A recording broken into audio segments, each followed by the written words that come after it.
வைத்து பார்ப்பதெல்லாம் மனித இதயமே. உலகில் பிரிவு மாறி ஒருமை வந்தால் அமைதி நிலவுமே, அமைதி நிலவுமே. நீங்க நல்லா இருப்பாரும் நாடும் முன்னேற, இந்த நாட்டில் உள்ள ஏழைகளின் வாழ்வு முன்னேற.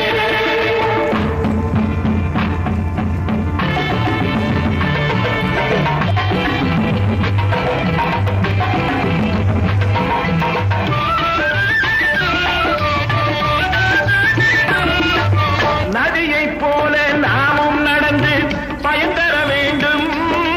கடலை போல விரிந்த இதயம் இருந்திட வேண்டும்.